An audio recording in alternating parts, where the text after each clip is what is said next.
அண்மை செய்தியை பார்த்து வருகிறோம்.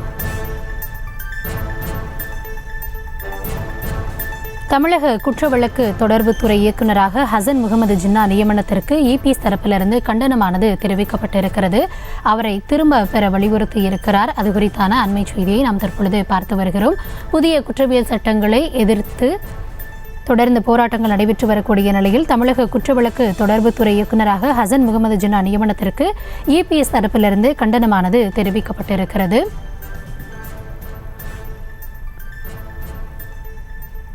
இது குறித்தான விரிவான விவரங்களோடு இணைகிறார் எம்முடைய செய்தியாளர் லதா.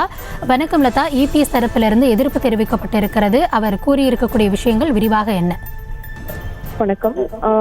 தற்பொழுது எடப்பாடி பழனிசாமி அந்த எதிர்ப்பு தெரிவித்து பதிவு ஒன்றை வெளியிட்டிருக்கிறாரு. அந்த பதிவுல பார்த்தோம் அப்படின்னா, தமிழ்நாட்டின் குற்ற வழக்கு தொடர்புத்துறை இயக்குனர் கடந்த ஜனவரி 31 சுயவிருப்பின் அடிப்படையில் பதவியிலிருந்து ஓய்வு பெற்ற நிலையில் தற்பொழுது மாநில குற்றவியல் அரசு தலைமை வழக்கறிஞர் அவர்களை குற்ற வழக்கு தொடர்புத்துறை இயக்குனர் பதவியில் திமுக அரசு நியமித்து இருக்கிறது என்றும், பொதுவாக முந்தைய குற்றவியல் நடைமுறை சட்டங்களின்படி தமிழ்நாடு அரசு பணியாளர் தேர்வு வாரியத்தின் மூலம் தேர்ந்தெடுக்கப்பட்ட அசிஸ்டன்ட் ப்ராசிக்யூட்டராக பணி நியமனம் செய்யப்பட்டவர்கள் பதவி உயர்வின் மூலம் டைரக்டர் ஆஃப் ப்ராசிக்யூஷனாக நியமிக்கப்படுவது மரபு என்றும் அந்த இதில் குறிப்பிட்டிருக்கிறார். மேலும் மத்திய அரசின் புதிய குற்றவியல் சட்டங்களை கடுமையாக எதிர்ப்பதாக ஒரு புறம் கூறிவிட்டு, மத்திய அரசு கொண்டு வந்த புதிய குற்றவியல் சட்டப்பிரிவின்படி 1000 விளக்கு சட்டமன்ற தொகுதியில் திமுக வேட்பாளராக போட்டியிட்ட வழக்கறிஞர்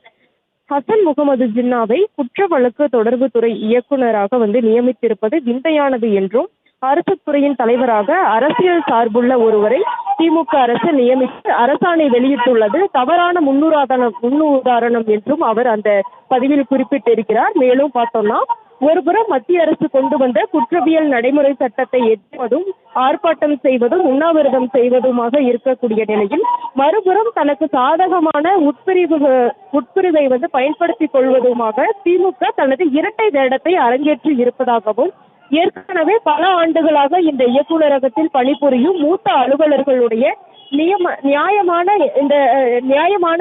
பணி உயர்வு இதனால் பாதிப்படைந்துள்ளது என்றும் எடப்பாடி பழனிசாமி அந்த பதிவில் குறிப்பிட்டிருக்கிறார். மேலும் பார்த்தோம்னா, அரசியல் சார்புள்ள வழக்கறிஞர் ஒருவரை குற்ற வழக்கு தொடர்புத்துறை இயக்குனர் பதவிக்கு நியமிக்க கூடாது என்றும், வழக்கறிஞர் ஹசன் முகமது ஜின்னாவை அப்பதவியிலிருந்து திரும்ப பெற வேண்டும் என வலியுறுத்துவதாகவும் குறிப்பிட்டிருக்கிறார்.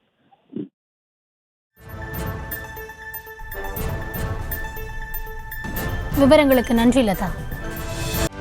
செய்திகளை உடனுக்குடனும் துல்லியமாகவும் தெரிந்து கொள்ள சப்ஸ்கிரைப் பண்ணுங்க.